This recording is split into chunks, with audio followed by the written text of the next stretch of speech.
September 25th. Red Hawk, Kansas is a little town just southwest of Hays off Interstate 70. Small town. 3 lights, 2 diners, 1 chain sub shop. Current population, 5,899. Expected to increase by 1 by the end of the day if Carla Redding has her baby. Town is mostly farmers and their families. Only a few exceptions to that rule, like Dr. Donna Jacobs, who commutes up to Fort Hays University every day to teach economics. Only school building is K-12, and encompasses all of Red Hawk and the smaller village right next door to the east, Garrett. Harvest time is drawing to a close. The land is flat, fields to every horizon. Only eyesore is the old tire factory half a mile out of town. There's only one large oak, and that stands outside the town's southwest corner. Its leaves haven't started to turn, and its roots are as black as ash and break the ground along the base. It has just started to feel like autumn. October approaches quickly. The town is quiet. September 28th, 6:08 a.m. Sue Roberts, the owner of Harley's Diner on Main Street, not to be confused with Dave's Diner on Lime Street, talks to local farmers and old classmates, Dean Baker and Todd Scoba. They get the farmers' breakfast platters, like always, except Dean gets extra sausage instead of bacon. They give her a hard time, joshing her. She bears it, secretly recognizing how unfortunately like their fathers both of the men are. She smiles when the Moores, both Daryl and Katrina, walk in and sit at the bar.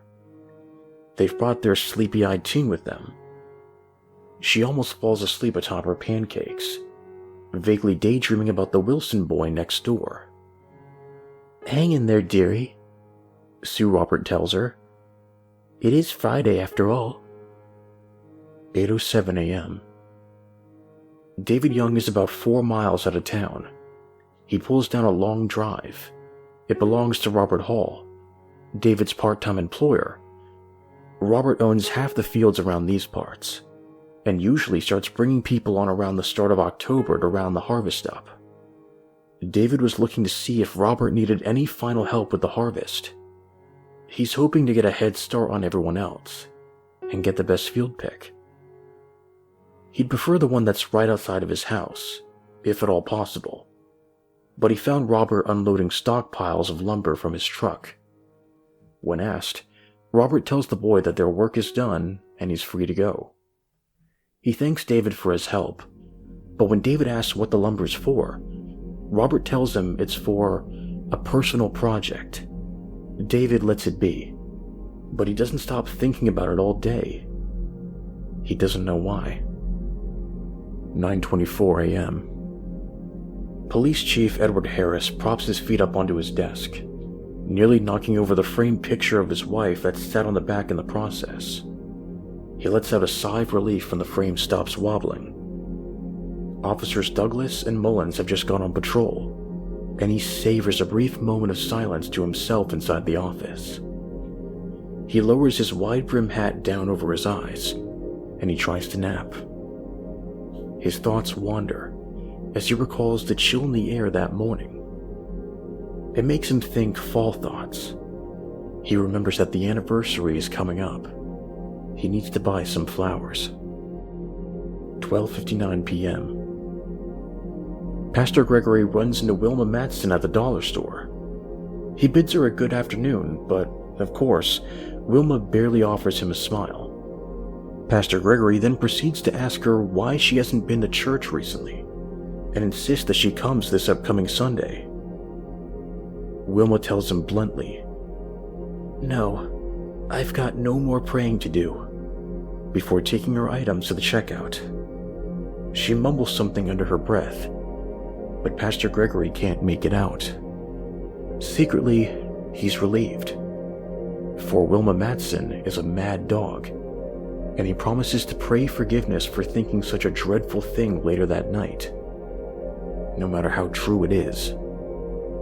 3:26 p.m. Phyllis Black picks up her two kids, Isaiah and Maribel, from the elementary side of Red Hawk local schools. They live over in Garrett, and on the way home, she tells them that their daddy finally has a set date for his homecoming. October 31st. He's been on tour for about 2 years now. Afghanistan.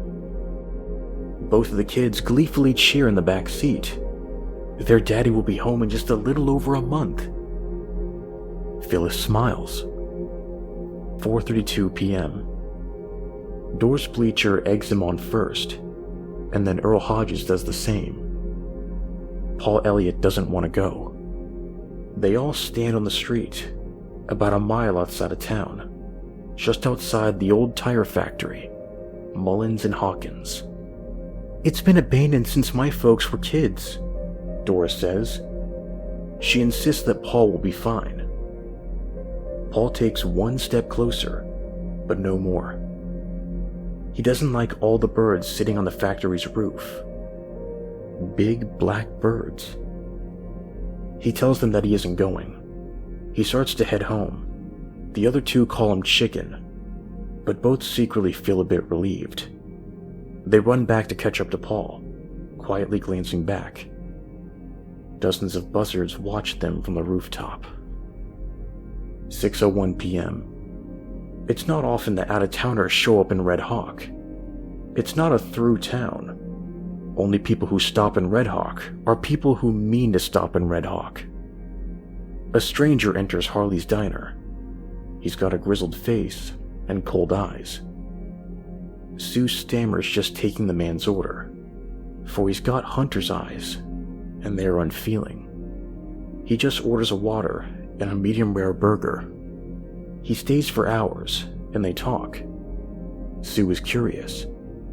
Sue finds out that his name is Charles North. He is indeed a hunter, but he doesn't say what he hunts. Said he hasn't been to Red Hawk in nearly 50 years. "Lived here for the first 13 years of my life," Charles tells her. "Then we packed it all up and moved to Maine. It's colder there, and it has far too many trees." She's shocked to find out he used to be a local, and that he is supposedly boarding with Wilma Madsen just outside of town. When she asks how long he'll be staying, Charles grimly tells her he doesn't know. "Hopefully," he says, "only a few days. At the most, in the worst-case scenario, until the end of October." She tells him staying in Red Hawk isn't that bad. He asks if they sell alcohol. She tells him it's a dry town. He laughs in response and tells her, "Well, you're not making the best case for yourself." She smiles. He doesn't tell her why they moved. 9:39 p.m. Carla Redding has her baby. Girl, 7 pounds, 8 ounces. They name her Jessica. September 29th. More out-of-towners arrive in Red Hawk. More hunters. Sue notices that they're almost all older, like Charles North. She has no idea what any of them could be hunting out here, though.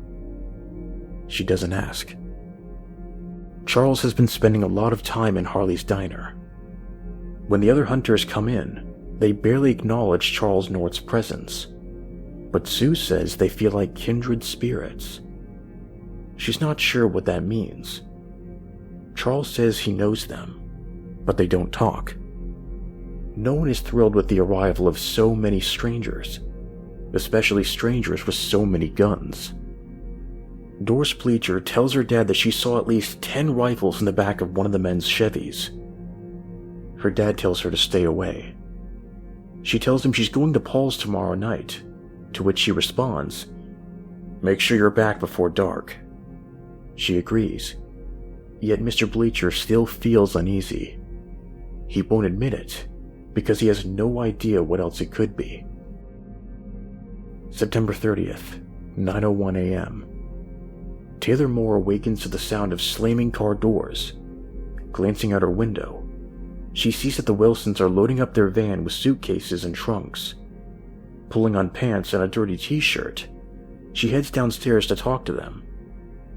She's greeted kindly by the father, Thomas Wilson. When she asks where they're going, the father pauses and stammers. He tells her they're going on vacation. "Where to?" she asks. "I didn't even know that you guys were planning anything." "Oh, the father says, absent-mindedly. "Just remembered that, well, just up to my parents. Mom hasn't been feeling too well as of late, and it's about time we go see her." Taylor sees their son and her best friend, Jonathan Wilson, get into the van. And although the two meet eyes, Jonathan looks away almost shamefully. "John?" she asked, peering to the van. "How long are you guys going to be gone?" "I don't know," he tells her, barely looking at her. "I'm sorry." Before she can ask what that means, Mr. Wilson puts a hand on her shoulder. "Can you watch the house while we're gone? Feed the cats?" he asks. She looks at the house. Their two white cats are staring needily from the front door. "Sure," she says slowly. "But for how long?" "I don't know yet," he says, "but I'll pay you for every day. I promise." Mr. Wilson tells her rather solemnly that they have to go, and awkwardly tells her goodbye, and to be safe. She watches them drive away, confused and disheartened. Jonathan hadn't even said bye. But, even more confusing, she had never seen Mr. Wilson so rattled before. He had acted spooked. She walked up, shivering, to the Wilsons' front door, and made sure that the key was still hidden under the doormat. 11:11 a.m. Pastor Gregory has finished his sermon, and he's really happy with it today. He's less so pleased with the number of people who showed up for service today.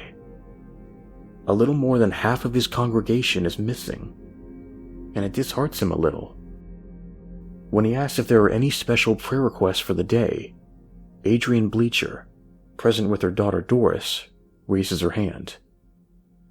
"We're missing a lot of people today, Pastor," she says, "and a lot more have been feeling a little on edge for the last couple of days. Maybe, just to be safe, we should pray for the whole town." 5:22 p.m. Sue Roberts hasn't seen Charles North all day, nor any of the other hunters for that matter. Ed Harris stops by for dinner, and he's one of the only ones. The diner feels empty that evening, and for a Sunday night, it's incredibly strange. "Slow night?" Ed asks. "Like you wouldn't believe," Sue says, pouring the chief a cup. "Everyone's been on edge today." "Been like that for a couple of days now," Chief Harris adds, looking around. "Don't see those out-of-towners anywhere." "You think that's what it is?" she asks. "I know a lot of folks have expressed some concerns," says the chief, taking a sip from the coffee. "You got any cream?" She brings him some and continues, whispering. "Between you and me, Ed, I think something's got this whole town spooked. You heard about the Wilsons?" "Just up and left," the chief said. "Yes, I know. So did the Burmonts and the McKinnons. I talked to Alex McKinnon last week and he was fine.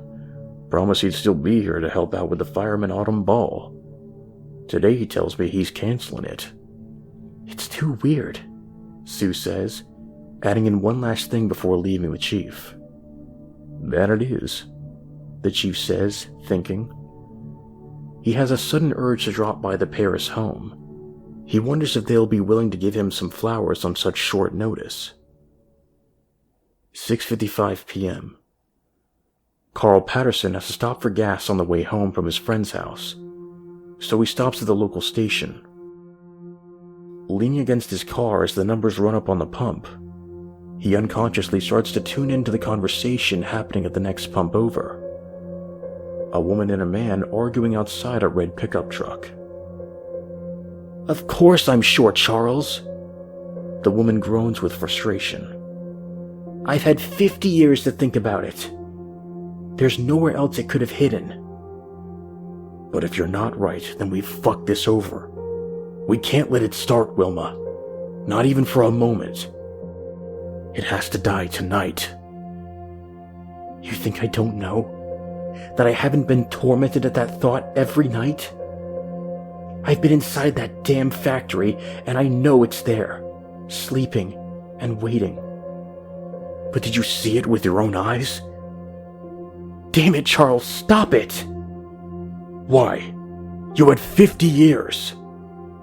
"Don't you dare. I had 50 years here while you got to run away. As far away as you could fucking go. I had to stay here and remember. You got to fucking leave and forget. You forgot just like everyone else did, didn't you?" The shouting broke, and the man said sternly, "You better look me in the eyes when you say that. Don't you dare accuse me of forgetting her. I would never. It wasn't my choice to leave you here, Wilma. At a certain point, however, it was your choice to stay." "I stayed for her," she told him. "And I stayed for Patrick, and Yvonne, and Monica, and Jimmy. I stayed for all of them, and I never forgot. I never did, Charles. I wouldn't be telling you this unless I was 100% certain. It's the factory, Charles. It's in the factory. I never forgot." "I never did either. I'm sorry. I trust you. Don't think I don't. It means a lot to me. To me, to everyone here. Whether they can feel it or not." "I know," the woman says. "And we won't fail tonight." Carl looks over, curious to add faces to the story he had just heard. All he sees is a red truck, loaded with canisters of gasoline. His pump clicks, giving him quite a jump. He takes his receipt and gets in his car. Through the rear view, he catches the red truck pulling onto the road. It takes off south and out of town. 7:30 p.m. Ed Harris arrives at the Mainsfield Cemetery with a bushel of flowers in his right hand. Doesn't know exactly what they are, just that they're golden and pretty. His father loved yellow. He sets the flowers on his tomb, resting them against the headstone. He's a little bit early, and he knows. The wind changes directions as he stands back up. His stomach is uneasy. It's been 50 years to the day, and that means something. He looks up, and wonders if the sky had been that gray all day. 8:11 p.m. Doris had stayed well after sundown. She, Paul, and Earl tell ghost stories to celebrate October's arrival tomorrow. It's a tradition that they've shared since elementary. As the stories begin to start to wind down, Paul, who has been twiddling his thumbs all night, asked the others if their parents had ever told them any local legends. Doris and Earl both lie, and they both say no. They ask Paul the same. Paul is honest. "What about the red fall harvest?" he asks. Doris shakes her head. "Not even the grown-ups talk about that." Paul says, "They have lately. I've been hearing them. Some of them whispering about it. They think it's this year." Earl adds, "It's a kid's tale. The adults don't care, and they're not childish enough to run from a myth." Paul says, Then why did Allison McKinnon's family pull her out of school for a month? You heard her. She said she'll be gone all month. Why else would she— Stop it, Paul, Earl says, uneasy. Stop. It's a myth, Paul, Doris says. Like the boogeyman. You don't let the boogeyman scare you, Paul tells Doris. You don't get defensive over the boogeyman. They sit in silence.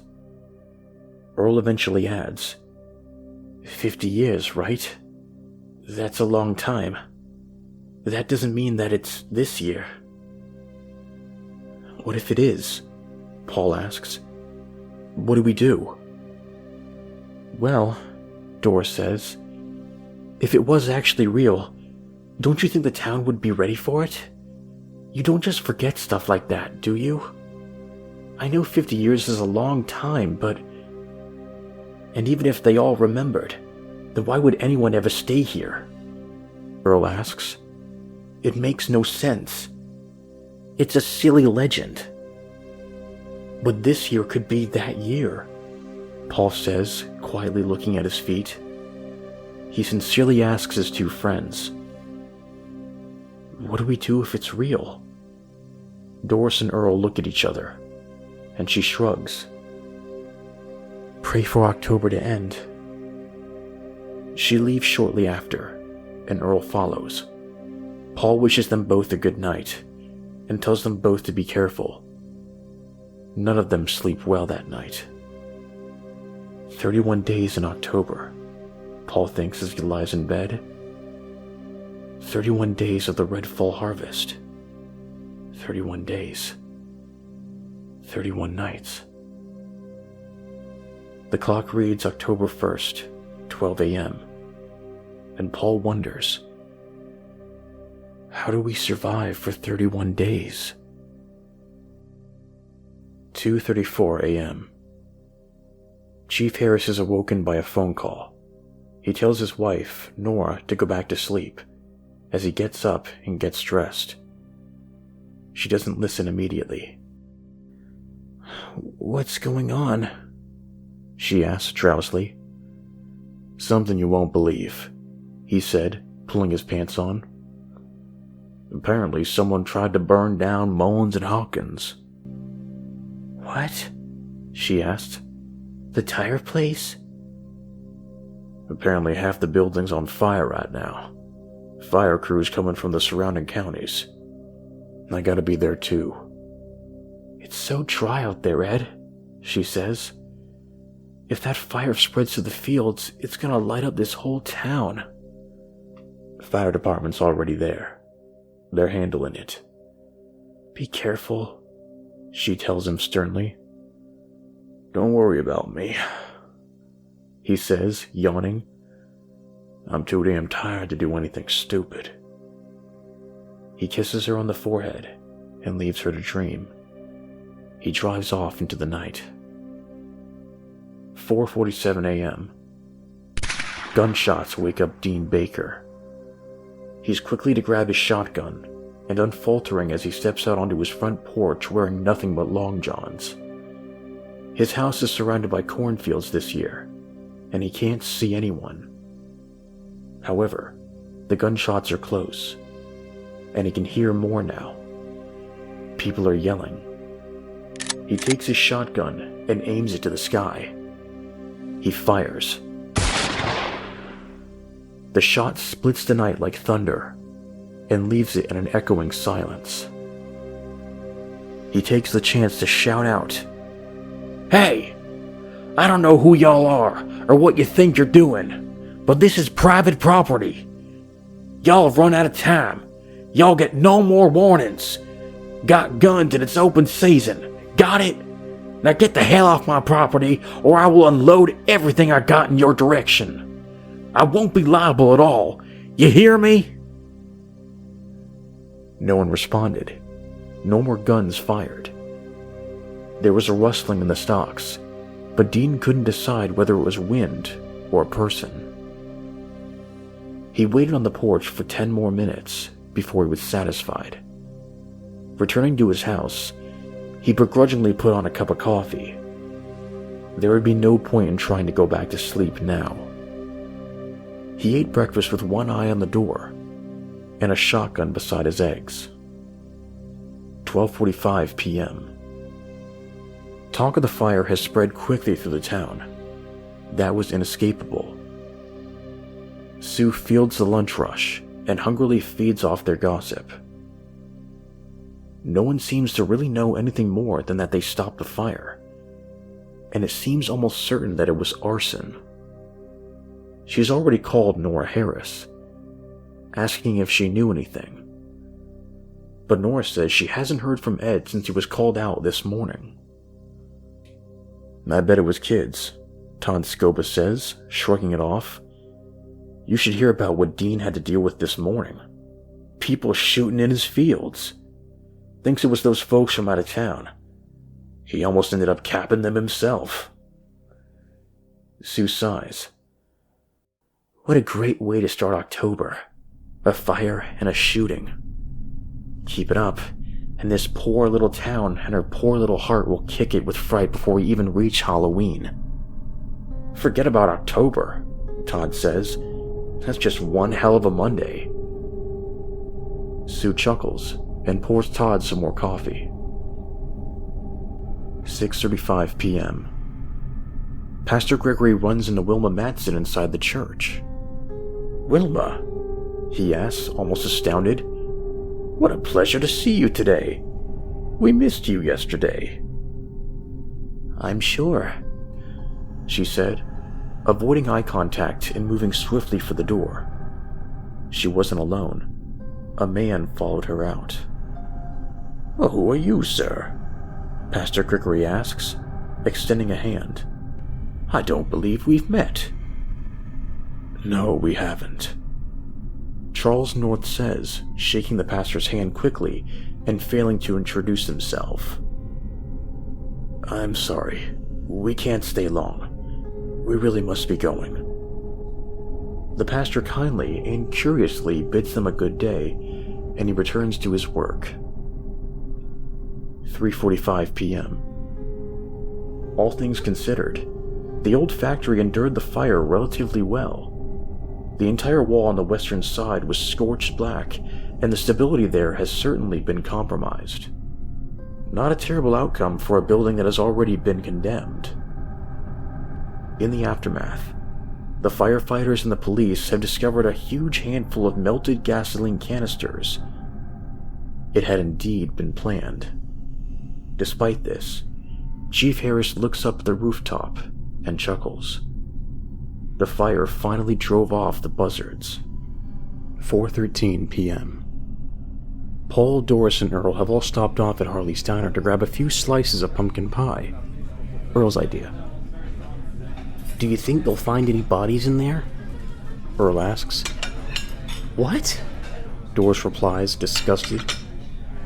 Gross, no! They're not going to find bodies in the factory. That's where I'd put them, if I was a killer, Earl says, grinning. Probably why the buzzards hang out there. They love dead things. Paul says nothing. He hasn't touched his pie. He doesn't feel hungry. Think there were any hobos in there? Earl asks. Maybe they got trapped when it went down. It's still up, dummy, Doris scolds. You saw the reports on TV during lunch today. A lot could have happened since lunch, Earl points out, his mouth full of whipped cream. What do you think, Paul? Paul shrugs.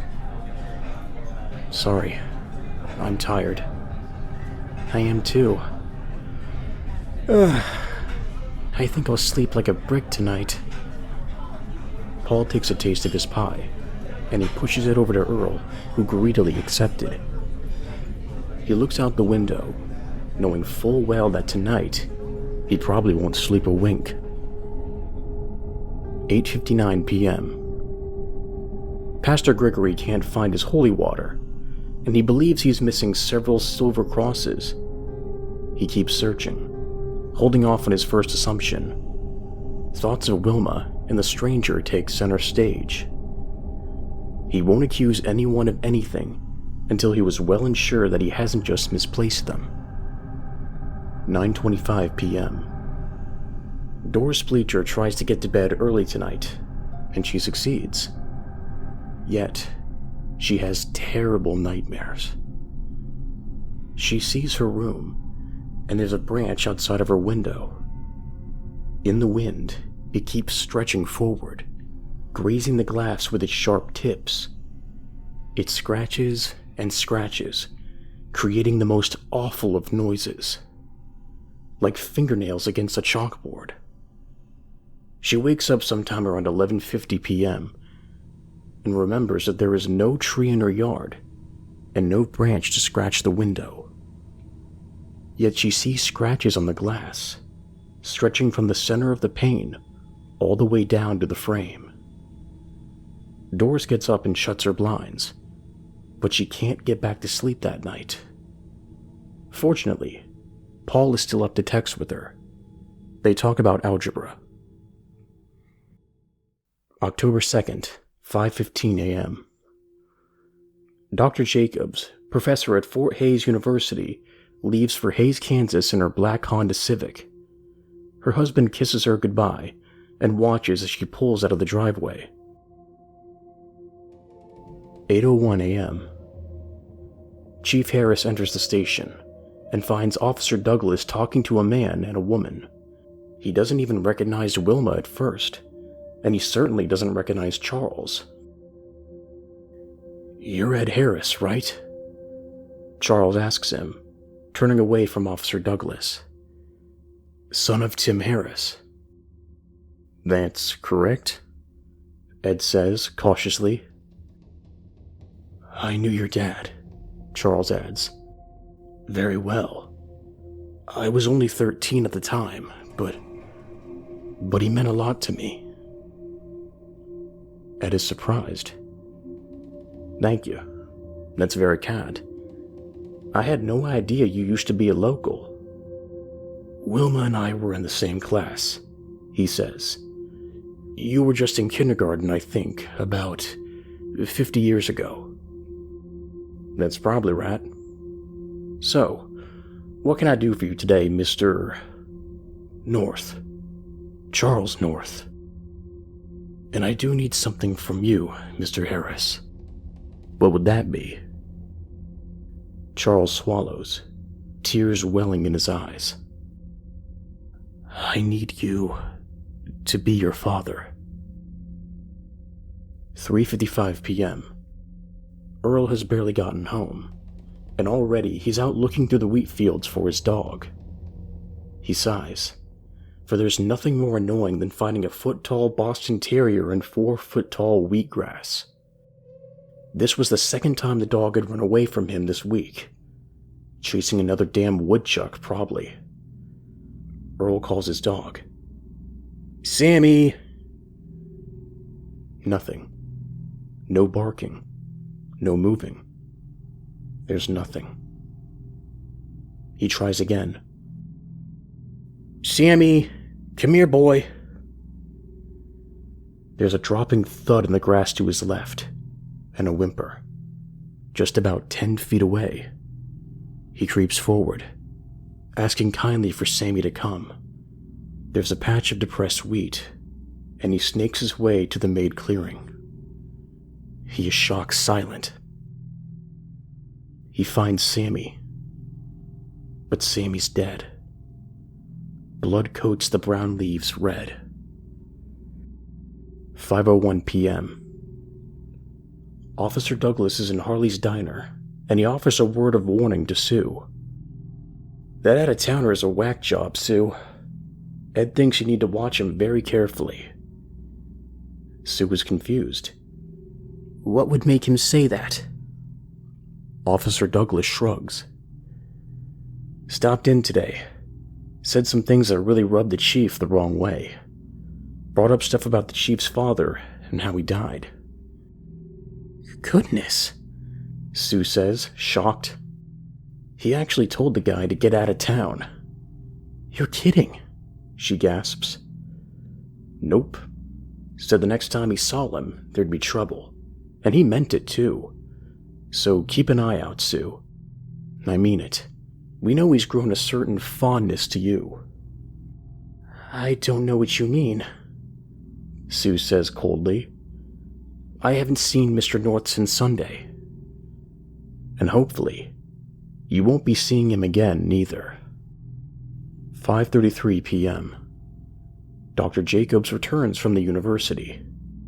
"Saw the damnedest thing," she says. "Farmers put up a scarecrow in an empty field. What's the point of that? There's nothing left to guard. Why leave out a creepy-ass scarecrow?" Her husband chuckles, telling her, "I don't get them sometimes." She kisses him on the cheek, calling him a good old city boy. He ignores it kindly and lets her know that dinner will be ready in about 10 minutes. 7:11 p.m. Carla Redding, her husband Dave, and their baby girl Jessica all come home today. Their neighbors, Ed and Nora Harris, are there to welcome them. Nora congratulates her, and Carla asks Nora if she's willing to babysit every now and then. Nora tells her, of course. 10:31 p.m. Sue is closing up, her purse slung over her shoulder, when Charles North finds her on the streets. She tries to ask him what happened, and where his black eye came from. He doesn't answer. He only asks her to hold on to something for him. Hold on to what? But Charles is already leaving. He ignores her. She calls out, "If you're hunting, you might want to start doing it a little better. Coyote got a boy's dog this afternoon. They're still out there."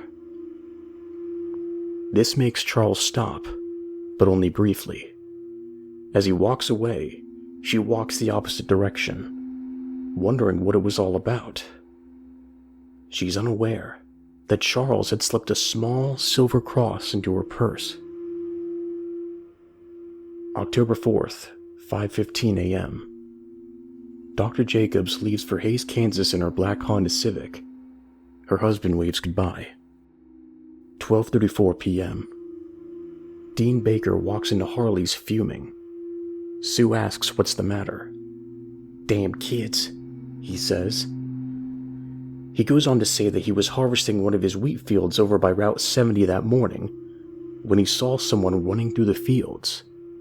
Couldn't see all of them, but he got out and started calling at them. Says the rustling stopped, and no one responded when he called, so he spent over an hour searching the fields for anyone. "Had to have been kids," he says. "I heard them running around behind me every time I moved, circling me." Sue asked how he knew it was more than one kid, especially on a school day.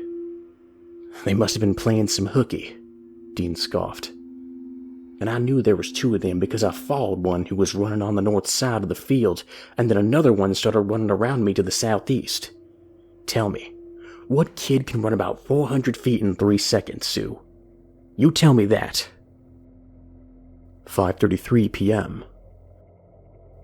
Dr. Jacobs is home from work and tells her husband that it's going to be a long night of grading. He tells her he'll whip her up a cup of hot cocoa, and she smiles. 11:33 p.m. A scraping on the roof wakes up Paul Elliott. He knows he's a middle schooler, and that means he's a big boy. Monsters don't exist. But he still pulls his covers up to his face as something moves across the roof. A text buzzes on his phone from Doris, but he doesn't read it. His mind is racing. Could be a bird, could be nothing. There are plenty of logical reasons for the roof to creak, but Paul isn't thinking logically. He can only think of 3 words. Red Fall Harvest. October 5th, 5:15 a.m. Dr. Jacobs leaves for Hays, Kansas in her black Honda Civic. 9:15 a.m. Econ 216 is gathered impatiently inside room 211. The class comes to a consensus If Dr. Jacobs isn't there in 15 minutes, then they're free to go. The students text on their cell phones until then. 12:08 p.m. Sue realizes she hasn't seen the out-of-towners in a good while, except for Charles. Maybe not since Sunday night. She wonders if they're all gone. 2:10 p.m. Phyllis Black passes a red Ford pickup by the side of the road on the way to pick up her kids. She slows, checking to see if anyone was still around. No one. The truck is parked halfway into a wheat field. She continues on, figuring that whoever it was must have already gotten some help. 7:33 p.m. Mr. Jacobs is starting to panic. His wife is still not home. She isn't answering his calls. His thumb hovers over the green call icon. The number reads 911. October 2nd, 8:33 a.m. Ed Harris feels like pounding his head into his desk. This past week has brought him nothing but hell. Not only was there the incident at the factory, then everything that's happened with Charles North and his insanity. But now, on top of it all, Dr. Jacobs has been missing for at least 48 hours, and no one can give him even the slightest clue about where she had gone. Cops from Ellis County had been looking for her all night, but there had been no trace. No one has even been able to spot her damn black Civic. Cars just don't go missing. People just don't go missing without a trace. At least they shouldn't. He curses as his mind dwells on thoughts of Charles North, and he remembers that, while he's working, his wife is in church right now. So he takes a moment to pray. He prays that Charles North truly is mad. 4:33 p.m. Doris, Earl, and Paul all meet up together at the park. Their discussion is brief. "What do you think happened to Sammy?" "I don't know anymore," Earl says, kicking at the grass. "That woman's missing now." "Think she's the only one?" Doris asks. "Because we're already a week in. If this really was then there'd be more gone, right?" "I don't know what to think," Paul says, picking up a rock in his hands, looking to the dark, gray sky. "I've never had to believe in the boogeyman before." His knuckles bleach, and his fist shivers. 8:56 p.m. Phyllis Black thinks she hears a knock at her front door, so she goes to answer it, only to find that no one is there. Then, she hears her daughter scream upstairs. She charges through her daughter's door. She finds her coiled up on her bed, staring out the window. When she asks little Maribel what happened, Maribel tells her in a shaking voice that there was a man outside of her window. But that was impossible, she explains to her daughter. There was no way someone could be outside a second-story window. 9:33 p.m. Another knock, another door. This time, it's the Jacobs household. Mr. Jacobs opens the door, expecting police officers. He's greeted by the night.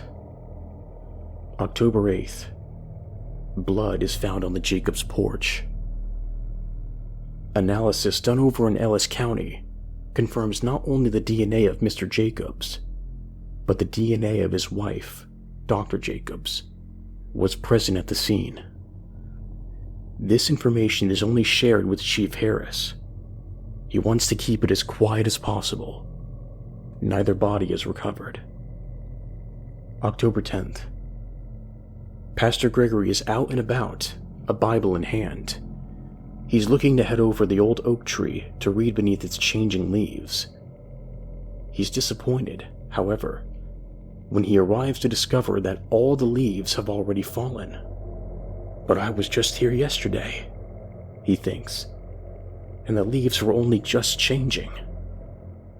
The branch is bare, and with the moist, almost blackened leaves left scattered across the ground, the pastor takes it as a sign. God works in mysterious and sometimes terrifying ways, after all. He returns to town, hoping to find what God really has planned for him today. October 12th. The Jacobs were only the first. Officer Harris's office is swarmed with phone calls about missing pets and relatives. The only saving grace, if you can call it that, Chief Harris tells his team that morning, is that the same shit is happening in Ellis, Russell, and Rush counties. Officer Douglas approaches Chief Harris afterwards and asks him a very personal question. What are we thinking about Charles North? Looking him dead in the eyes, Chief of Police Ed Harris tells Officer Douglas, I don't know, but if you see him, I want him brought in for questioning. Officer Douglas whispers, Do you think he's the one who's been doing this? To which Chief Harris merely repeats, I want him in for questioning. Officer Douglas nods his head and hits the streets. By 9 p.m. that night, 6 people are confirmed missing. Dr. Jacobs reported missing on October 5th. Her husband, Mr. Jacobs, was sighted missing in the morning hours of October 8th. Since then, the list has grown to include local elementary teacher Margaret Madison, who lived in Rush County, sub-shop manager Eric Carley, who lived in town, retired police officer George Humphreys, a personal case for Chief Harris, and, sadly, a young cheerleader for the high school by the name of Bridget Dawes. No bodies have, as of yet, been recovered. An APB has been put out for both Charles North and Wilma Matson. October 14th. Taylor is over at the Wilsons' house that morning and that evening to feed the cats. When she comes in the morning, she's greeted lovingly by both of them, Jonesy and Paws. She feeds them, cleans their litter box, and leaves. When she returns that evening, she's greeted by neither. She searches the house from top to bottom. She looks in every closet, behind every couch, and under every bed. Every bed, except one. She doesn't go into John's room. Considering her feelings, she thinks it would be inappropriate. So respectfully, she leaves it alone. Especially after she hears one of the cats growling from beneath his bed frame. Glad that they're alive, she returns downstairs and pours their food. They'll eat it eventually, she figures. October 15th. Sue is the first to see him. The red pickup truck that belongs to Charles North pulls back into town, and he stops at the red light outside of Harley's. The truck's dented, the bumper trailing along behind on the asphalt. Dirt sheds from the undercarriage like old skin. Sue wants to ask Charles if they got into an accident, if they were okay. But then she realizes that Wilma Matson isn't with him anymore. She can't remember when she'd last seen Wilma. That's when she notices that the passenger side window has been shattered. Charles North keeps driving. He keeps hunting. October 16th, 3:33 a.m. Paul hears it again, the scratching on his roof. This time, it migrates down to his wall, scratching just outside of his window. Paul closes his eyes tightly, and he prays. He prays and prays, as there comes a tapping at his bedroom window. He sends a final text to Doris Bleacher. 4:58 a.m. Earl Hodges is awoken by a chilling breeze. His window is open. He doesn't remember opening it. Getting up to go close it, He drags a blanket with him. He bundles up, trying to fight off the chilling October air. With the window shut, he returns to bed, lying on his back. He looks up into the darkness once before closing his eyes. A muffled sound pries his eyes back open. Looking into the dark a second time, he sees something in the shadows. He has no time to do a thing before the shadows fall all around him. By then, he is only screaming. 5:15 a.m. Reporting their missing child to Chief Harris. The Hodges mentioned that they were sure they heard 2 separate children screaming in Earl's bedroom. Their account claims they'd heard the screams, rushed to the bedroom, and found nothing but an open window. Chief Harris notes that there is a 15-foot drop at least from Earl's window. There was no trace of a ladder being used. 6:01 a.m. The Elliots report their son missing as well. They note that their son's window is also pried open. They say the lock has been broken. 7:01 a.m. Taylor starts to wonder what's up with the cats. They haven't touched their food in days, and they haven't come to her since Sunday morning. Caving, she checks under John's bed. She finds nothing.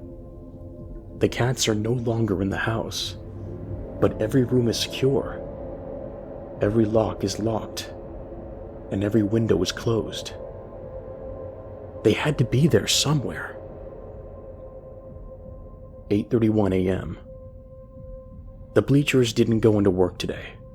They stayed home with their daughter, and they talk. Doris cries. Her friends are gone. Everything feels empty. There's a text on her phone. It reads, "I'll miss you." 4:33 p.m. Todd Scoba gets out of his tractor. Something shiny has caught his eye in the middle of his cornfield. He bends over and picks up the object. Best to avoid it getting caught in the harvester. Strange, he thinks, realizing it's a silver cross, bent in half, bringing the top to nearly meet the bottom. Todd realized, with frightened eyes, that it's caked in blood. 6:04 p.m. After remaining silent most of the day, Doris asked her parents about the red fall harvest. "You've lived here your whole lives," she tells them. "You have to know something."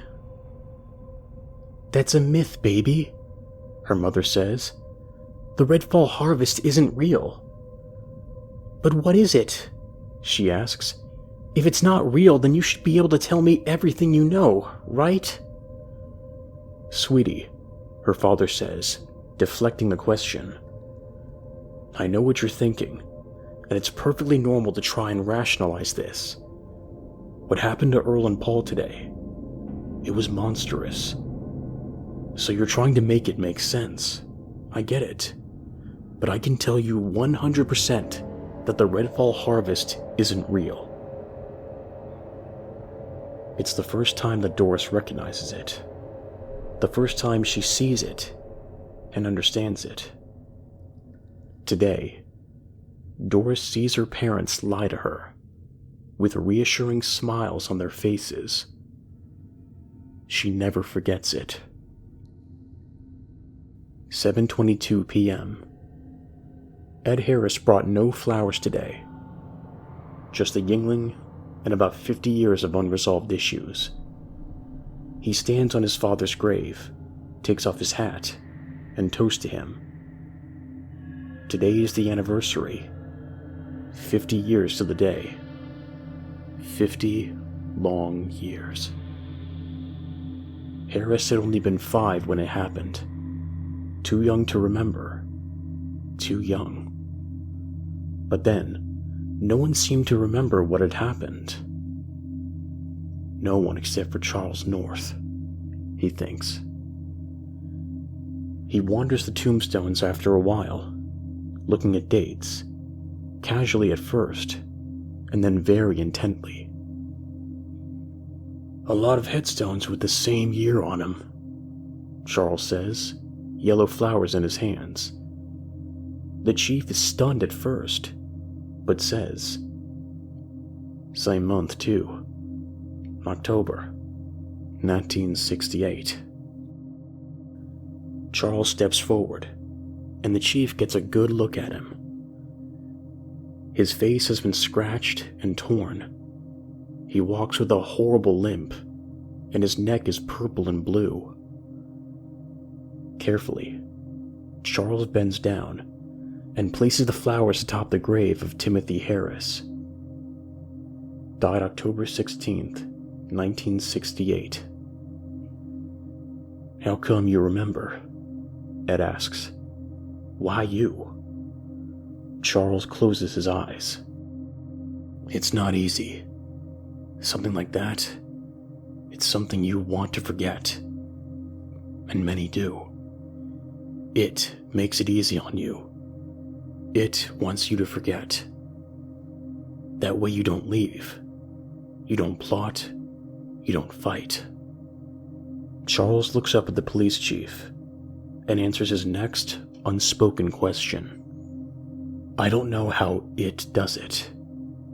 It's evil, unnatural, impossible. So I don't question when it does the impossible. I want to remember him," Ed Harris says, on the verge of tears. "I want him to be here. I don't. I can feel it, you know? The want, the need to forget, to blame anything else. I feel that thing in my head. It tells me that this is all okay. This is natural. I'm not sure if that's the creature, or just logic. I wish it was the latter." "How many people now?" Charles asks, standing back up. "At least 18, Ed says. "Every day, I want you to be wrong, but it's become so clear that you're not. Those poor boys today. They're all people I've failed," Charles says with a heavy heart. "People die because I failed. Wilma's dead." The chief staggers. "Wilma Madsen's dead?" Charles nods. "Because of me. And I'm going to die if I keep at it. I'll fail you all." Silence. "Did my father fail you?" Ed asks eventually. "When he died, did he fail you?" "Your father," Charles says, his eyes closed tight, "saved a lot of people. Then, he didn't fail," Chief of Police Ed Harris says, placing his hat back on his head. "Tomorrow, we're gonna end this. You're saying you believe me now? I'm saying this town's gone mad, and I'm following quickly behind." October 20th. The missing person count has reached 34 across 5 counties. Yet since the appearance of Dr. Jacobs, the news has remained silent. The biggest story today? Big narcotics bust in Darrell Township. Everything is fine. October 22nd, 7:33 a.m. Taylor Moore is outside, bringing in some wood for the fireplace. She looks to the Wilsons' house. It's been empty all month. She wonders if they're ever going to come back. And she wonders what she's going to tell them about their cats when they do. A sound cuts through the air. A beckoning whistle. Turning, she looks into the thick wheat fields behind her house. The whistling comes again, rising in pitch. She creeps closer. The whistling doesn't come again, but there comes a point when she's right next to the field, when her body locks up and refuses to take another step closer. Still as a stone, she understands. There is something in the field. She doesn't need to see it to know. Something is watching her from within the deadly still blades of wheat. For a moment, control is hers, so she takes a step back. The whistling again, only this time, it's sour. It rots into a feral, almost feline hissing. She wonders if it is just her imagination, or if there's a shadow in the grass, moving closer and closer. Something pops out of the wheat, causing Taylor to flinch. The object is small, and it rolls to a halt by her feet. It's white, but stained with so much red. She covers her mouth, as an identical one also rolls onto the lawn. Their heads. Cat heads. Taylor instantly drops the wood, and she dashes for the house. Tears falling, she screams for her parents as she hears the wheat break. Something, burst from the field, and was gaining on her fast. Almost to the door, she reaches out her hands as the screaming grows closer like a roaring car. She feels a rotten moisture beating along her neck as she grabs the door. She doesn't even open the screen. There's no time. She launches herself to the screen, crashing and sliding onto the floor of the kitchen. There's a whoosh of air, and by the time Taylor turns, her pursuer has vanished. Her parents run into the kitchen and hold her while she wails. They don't send her to school that day. They, too, decide that maybe it's best to get out of the state for a little while. 1:22 p.m. 4 pickup trucks are found by Dean Baker behind an old barn on the south end of town. Officer Douglas identifies each one of the vehicles that have belonged to the out-of-towners. Each one has an empty tank and a drained battery. They have been left running. There are no clues as to where the drivers had gone. Dean asks Officer Douglas where Chief Harris has been. Officer Douglas tells him, "Hunting, I think." 5:59 p.m. Doris sends a text to a girl named Jennifer Martindale, a friend of hers from Flush County. "Hey." "Yeah? Have you guys ever heard of Red Fall Harvest?" "Yeah. Wait, how did you hear about it?" "It's a legend." "Yeah, our legend." "I thought it was just a Red Hawk thing." "I didn't know you guys talked about it." "Same, but you." "Can I ask you a question?" "Yeah." "Do you think it's real?" "Yes." "I do too." October 23rd. Carla Redding can't keep her little Jessica quiet, no matter how much she coos or begs. She thinks maybe her baby can feel it. She knows her baby can feel just how terrified her mommy really is. She can't hear her husband downstairs anymore. In fact, all she can hear are the footsteps that are indulgently rising up from the stairs, like a despair in her chest. Footsteps that certainly aren't her husband's. She rocks the baby, bounces it against her chest, but she won't stop. No binky and no begging can appease her. She is terrified, and so is Carla. They can only sit in the bathtub and wait. Sit and wait for death to come. She has no other choice. As the footsteps reach the top of the stairs, she clamps her hands over Jessica's mouth and holds tight. She holds her breath as someone comes to stand right outside the bathroom door. Mommy loves you. October 24th, 12:33 a.m. Officer Douglas joins Chief Harris and Charles North as they enter the Reddings' home. It only takes 5 minutes to clear. All they found was Jessica Redding, alone in the bathtub, still crying. Charles North punches a hole through a panel of drywall. Officer Douglas can only ask, why would it leave her? No one has an answer. 1:33 p.m. David Young is tired of waiting. Most of the fields have been harvested by now, all except for Robert Hall's. He pulled into the long drive with thoughts of how to tell the old man straight, get his priorities back in order, but they quickly changed. The old house is completely boarded up, every window, every door. David gets out of his car and walks up to the front door.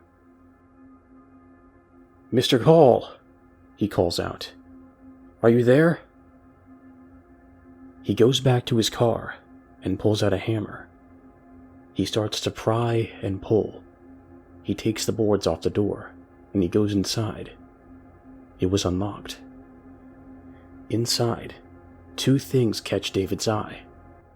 The first, there is a note on the table. It reads, To whom it may concern, I have tried to hide. I fear it will not be enough. I remember now what I couldn't before. The closer it comes, the clearer my own fate is. There is no running from this. There is no fighting. I can only hide and pray. What it missed 50 years ago, it will not miss now. Of that I am sure. I know that once this month is gone and past, you will all forget me, like I forgot before. But try not to. Hopefully, with this letter, you won't forget me. Won't forget it. Don't forget the harvest. Then, scrawled underneath with a different pen, the frantically written words, From the crawlspace forgot. And that was the second thing that David noticed. A hatch in the floor in the kitchen had been pried wide open. The hardwood that had sat upon it had been cracked and mangled, like the hatch had been broken open from the inside the crawlspace itself. David couldn't find any trace of Robert Hall at all. 9:23 p.m. There's a strong, ghastly odor inside Pastor Gregory's church. He follows its odor from his office to the main entrance. There are footprints there, unlike any he has ever seen. They are burned into the floor. He follows them into the nave, and he gazes up the rows of pews, following the footsteps up the channel to where they end at the base of the altar. The lights above the altar spark and short, casting the altar in shadow. Pastor Gregory demands to know who is there. He calls out a figure in the shadows, kneeling before the stained glass mural of Jesus Christ. Pastor Gregory rubs his eyes just to make sure he wasn't seeing things. He can still see it, and he can even hear it. The figure at the altar is smoking. Their skin is sizzling. The shadow stands up. 10:10 p.m. Firefighters have been called to St. Charles Lutheran Church. The whole building is engulfed in thick smoke and flame. Much to the surprise of the firefighters, the fire burns green. October 27th. All day, Doris has wandered about the town, and she's been keeping numbers. One special number specifically. 37. The number of people in town she can't account for. And that's just Red Hawk. She can't even imagine what it's like anywhere else. She talks to Sue Roberts. "There've been a lot of people I haven't seen in a while, dear," she says. "I'm sorry. Have you seen anything unusual?" "There's been a lot of that this month. Lots of weird things. You've seen quite a bit yourself. Are you sure you're able to be out of here on your own?" Doris nods. "Yes." Her voice is hollow, and Sue can hear it. She wonders if there's anything left of the girl. "Do you believe?" Doris asks. "Believe?" "In the harvest." Sue shakes her head. "I've heard more about it in the last week than I have in 45 years of living, baby girl. If such a thing were true." "Thanks," Doris says blankly.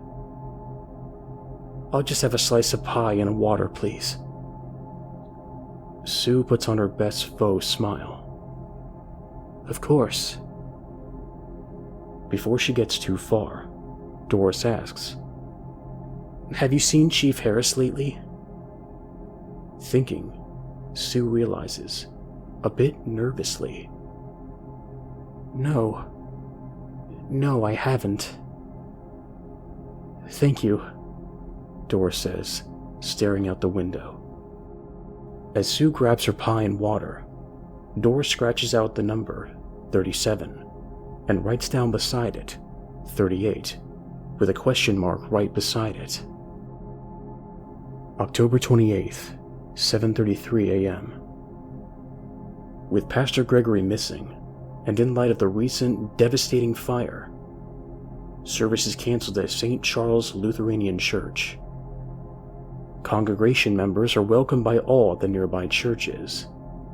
Regardless, Phyllis Black has decided to remain home. Despite everything, she holds on to one simple truth. Her husband, her love, was just a few days away. Soon, they were going to be a family again. She makes her children pancakes and eggs, and she sits down at the table with them. "Mom," her son says, "I had the weirdest dream last night." "Yeah, baby?" she asks. "What was it?" "I had a dream that the Shadow Man was in my room." Phyllis squints. "The Shadow Man?" "Yeah," he says, excited. "He whispers in my ear and tells me I'm going to fly soon, Mommy. He says he's going to make me swing on the big oak tree out of rope." "This was a dream, you said?" Phyllis asks. "I think so," her son says. "The Shadow Man says he likes me. Says I'll be the last one." "The last one?" she asks. Her son nods before taking in a large mouthful of eggs. "The last one to harvest." 9:32 p.m. It had been a slow day at the diner. On Sundays, she was only open for dinner, and it was a Saturday. But after the weeks that Red Hawk had seen, Sue Roberts was surprised that anyone at all had shown up. She turns off the open lights, and she starts to do her final round on all the tables. The silence is horrible, so she hums to herself to pass the time. She only stops when two voices break the quiet. They're just outside, walking down the main street. Two familiar voices. "It has to take them somewhere," comes the voice of Charles North. "We checked the factory," adds the rugged and tired voice of Chief Harris. "There was nothing there." Sue Roberts leaned over a booth, and with her fingers, she pried open the blinds. She gasped. Both of the men were carrying rifles. "There has to be," Charles says furiously. "We need to go back." "What does it matter at this point?" the chief adds, almost laughing. "We failed. It's almost over. The end of the harvest is 3 days from now." Sue watches, hand over mouth, as Charles North stares down Chief Harris. He whispers something that Sue can't hear, and the chief nods his head. "Okay," he says. "We'll see what we can do." Then, it happens faster than anyone can react. A creature, darkness itself, swoops down from the sky, wraps itself around Chief Harris, and then it's gone, taken back by the sky. Sue screams, and Charles roars at the darkness, lifting his rifle to fire once, twice, 3 times. Racing out onto the street, Sue calls his name, but Charles doesn't heed her. Exhausted, he tries to run down the street. He tries to follow the creature in the night, but he's run out of energy. In the middle of the main street, Charles collapses, and Sue doesn't know what to do. October 29th.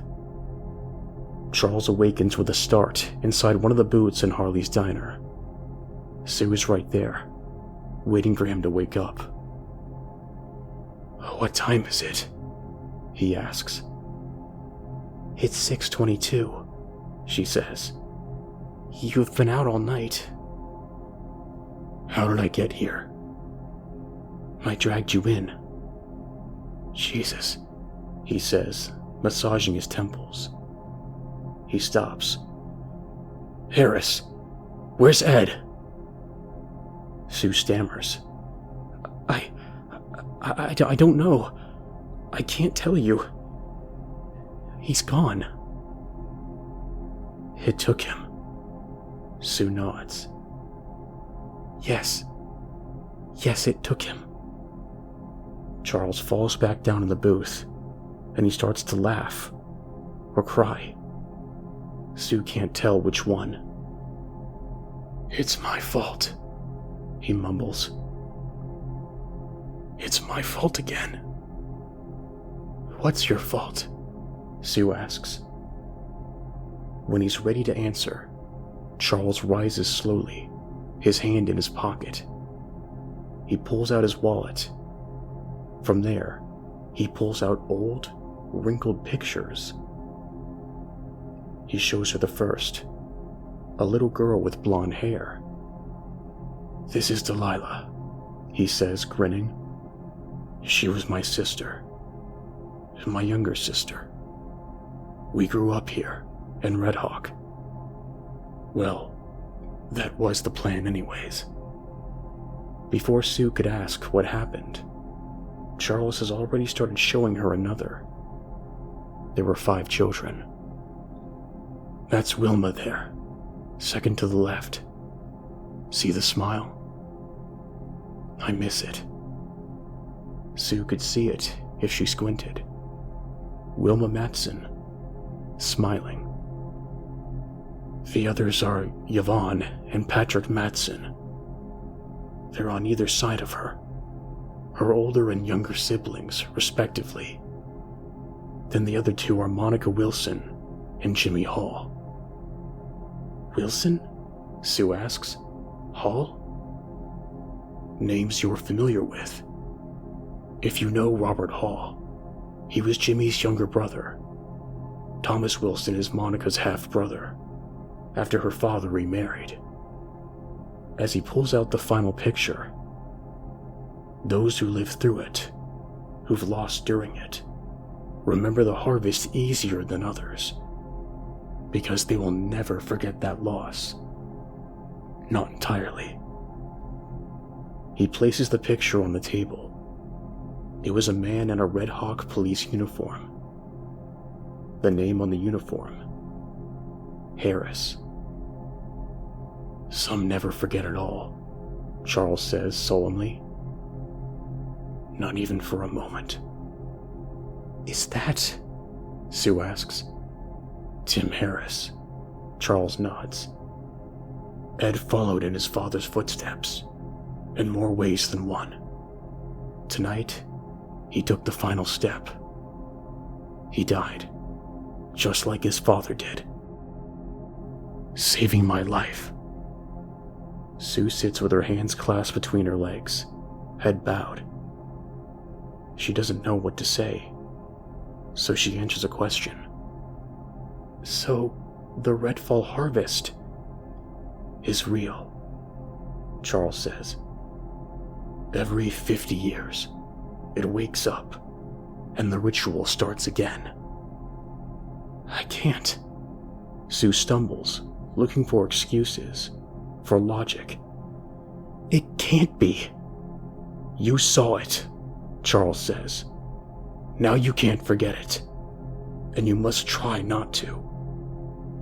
How much of it is true depends on what you've heard. What happens next? It's the 29th, Charles says defeatedly. I failed to stop it. Across 5 counties, I couldn't stop it. Not like I'd planned. But there's a way to make sure it doesn't come back. How? Well, Charles says, grimacing as he stands. It's time to stop being reactionary. Time to stop chasing. It's time to hunt smart. He sees his gun on the far booth, and he wanders over to it. He picks it up and looks at Sue. It's time to set a trap. October 30th. The streets are empty. The air is still. It is the quiet before the storm. Inside, a plot is hatched. They await the final day. October 31st, 5:23 a.m. It's been a long morning for Phyllis and her children. Both Isaiah and Maribel have slept all the way to the airport. But now that their father was in the car, they couldn't go back to sleep if they wanted to. Did you get all the bad guys, Daddy? Isaiah asks. Isaiah, his mother scolds. I just want to know, he says, upset. What matters is I'm back, Devin Black says with a grin, holding his wife's hand tight. And I'm going to be back for a while. There'll be plenty of time for questions. Can we get something to eat? Maribel asks. I think Dad deserves that. At 5 a.m? Phyllis asks, flabbergasted. You're hungry? For a Frosty, Maribel admitted. Well, Phyllis says, taking her eyes off the black road for just a second. Tell you what, if we go and get a Frosty, do you promise to... Honey! Devin says, squeezing her hand tight. Look out! Phyllis spins back around in time to see a tall figure standing on the road. She screams and swerves to avoid him, brakes and tires squealing. She loses control of the van, and they land in a steep ditch on the left side of the road. The impact knocks Phyllis out for only a minute. When she comes to, her husband is outside the car screaming into the night. As her senses unfog, she gasps in horror at the name he's yelling. Isaiah! Isaiah! Where are you? In the back seat, Maribel cries, for the man she'd seen in the window had returned, and he'd taken her brother with him. 7:21 a.m. Officer Douglas tracks Charles North and Sue Roberts to the old oak outside of town. They explain that Chief Harris is gone. Officer Douglas tells them that the Black's young son is missing now too. Charles tells Officer Douglas he's going to need a favor, and although hesitant, the officer obliges. He leaves Charles and Sue to their work at the tree. As the hours count down toward the end of the harvest, 3:11 p.m. Doris wanders the town once more, taking tally. The number she's written down, 54. She keeps gazing longingly into the sky, full of darkness and cold, wondering if the harvest would have enough kindness to swoop down, reunite her with her friends, and bring that tally up to 55. But she's safe. She wanders the streets. 6:59 p.m. Dean Baker notices a scarecrow set up in the middle of the field he just harvested last night. Curious, he drives over to it to check it out. It's dressed in sacks, with a jack-o'-lantern as its head. However, he's horrified when he sees the blood running down its legs across human feet. When Officer Douglas arrives, they confirm the identity. It's Chief of Police Ed Harris. 11:37 p.m. Sue hears its wings beating as it soars out of the sky and dives amongst the branches of the mighty oak. She wants to run, to scream, to get as far away as possible. But she can't. She's too close to the tree. The moment she moves, it's over. "You have to wait," Charles had said. "You will move, but only when it's time." She sees Charles, hunkered about 50 yards away behind a roll of hay. His fear shows only in his face, as he gazes into the darkness and sees nothing. "This is where it happens, Sue," he told her earlier. "This is where the red fall harvest happens. This is where it brings them once it harvests them, to offer them in return." "Offer?" she had asked. "And in return for what?" "To the dark," Charles had said. "In return for eternal life." It's been working for nearly 3 hours now, coming and going every few minutes from the moment the sun had set in the horizon. There's a screaming in the air. It belongs to neither Sue nor Charles, nor the creature itself, but to the child the creature still holds in its arms. The final victim, Isaiah Black. The creature lands, standing before the tree. Sue wants to ask, what is it doing? As it steps closer, the child in hand. But she doesn't need to. She can tell. As the creature raises the boy up like a trophy, like an achievement, the creature is proud. It roars its joy. The red fall harvest is here. Quickly, Charles takes a moment and stands. He aims the flare gun, so graciously provided by the Red Hawk Police Department. He aims at the base of the tree, and he fires. The gasoline they doused the tree with earlier ignites immediately, shooting up the trunk like bolts of blazing lightning. Crackling and spinning, it lights the tree up in a horrid red splendor. In the light, Sue sees them all, hanging from the branches, from nooses. Dozens and dozens of bodies, some mangled, some intact, some half-eaten, others still struggling. The bodies of Robert Hall, of Carla Redder, or Earl Hodges and Paul Elliott. The offering the creature has made. The creature, in shock and horror at the desolation of its most sacred site. The creature squeals and screeches in pain and anger at the night. It turns to face Charles North. Charles greets it by placing a bullet right between its eyes. It's Sue's moment. Getting up, she runs and runs, and before the creature can recover, she picks up Isaiah Black and she carries him off to safety. "It always saves one," Charles had told her, "for the end. One final kill before the dark, to prove its worth." "Run!" Charles screams as he continues to shoot the creature. Sue listens, telling the boy in her arms, "It'll be okay.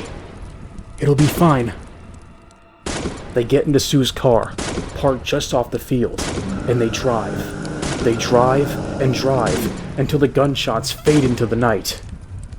They keep driving until the clock changes one last time. November 1st, 12 a.m. And then they are safe. The red fall harvest is finally over, and they both can sleep.